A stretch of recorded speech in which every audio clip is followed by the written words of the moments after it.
But first, before I get to that, I want to have one follow-up comment here to a previous show and an article I wrote before the elections. That article was entitled Unraveling of America 2018. It was meant to be a way of saying, what are the real issues here in the U.S.? You know, these politicians of both wings of the corporate party of America aren't really talking about that. And at the heart of that was the social collapse going on in the U.S.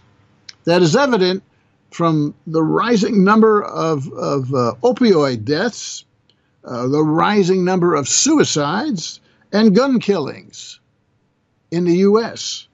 And in the article I wrote, you can read it if you haven't on my blog, jackrasmus.com. I think it was first week in November. Take a look at that. And I talked about the problems with technology running out of control and accelerating income inequality and so forth. But, part of this was the growing sense of insecurity, physical insecurity and danger in the U.S. that's got U.S. Citizens increasingly anxious. It's part of the problem. Polls show that somewhere between 65 and 87% of Americans today think we're on the wrong track. Something's wrong here. And it's not just all Trump. Okay, I want to make a correction to that article. I was wrong. In the article, I indicated that opioid deaths were 50,000 a year. That's almost as much in 1 year that were killed in Vietnam. U.S. soldiers killed in Vietnam. I think it was like 56 or 58,000. Well, 50,000 opioid deaths a year. And over half of those are prescriptions written by doctors for opioids like OxyContin and fentanyl, particularly fentanyl, right? Painkillers that the pharmaceutical sales reps pushed on the doctors. And they got all kinds of paid-for studies that said, oh, there's nothing wrong with this. Just like the tobacco companies had all these paid-for phony studies saying tobacco doesn't give you cancer. Right? Well, the pharmaceutical companies have been doing that for years. And I was wrong. It's not 50,000. That was based on 2014 data. The U.S. Centers for Disease Control just put out a survey and an announcement that the number of opioid deaths last year, 2017, was 70,000. Not 50, 70,000 people died last year, Americans, because of opioid distress. And over half of them were fentanyl and OxyContin and those prescription drugs. And what were these politicians talking about here in the last election? Were they talking about that at all? No. I was wrong on suicides, too. Suicides, I thought, based on 2014 data, were 45,000. Well, it's 50,000. It's not 45, it's 50,000.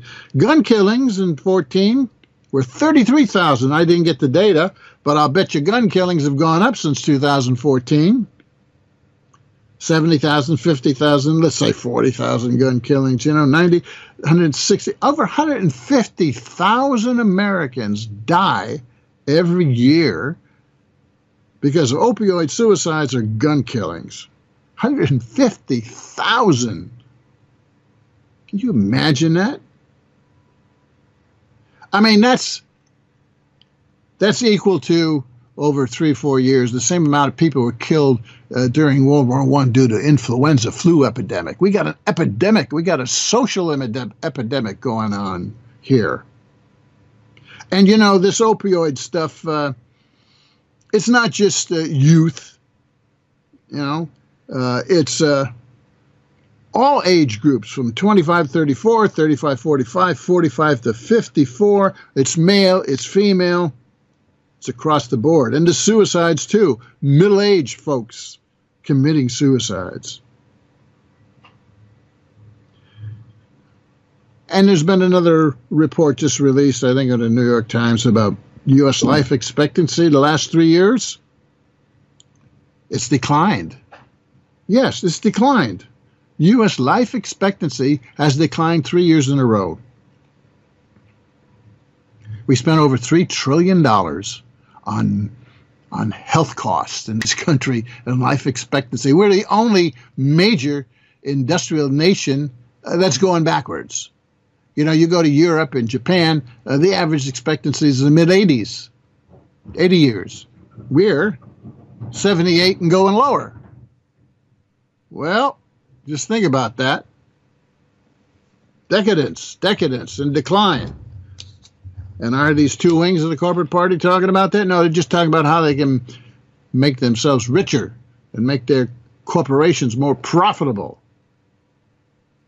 Oh, by the way, they're picking apart what's left of the Obamacare ACA, right? The strategy there, they couldn't eliminate it legally, so they're undermining it.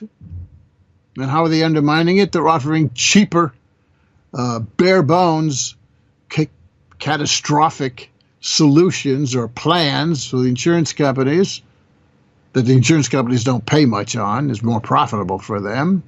At the same time, they're raising the prices on what was Obamacare health insurance, so people can't afford that anymore, and they're going to these bare bones bust plans. And that's undermining the whole confidence in the whole thing. All right, so, you know, we spend $3 trillion more, and that's going up, and life expectancy is going down, and 150,000 people are killing themselves or being killed every year. And what are they talking about? Well, they're not talking about that. You know, government's supposed to defend its people first and foremost, right?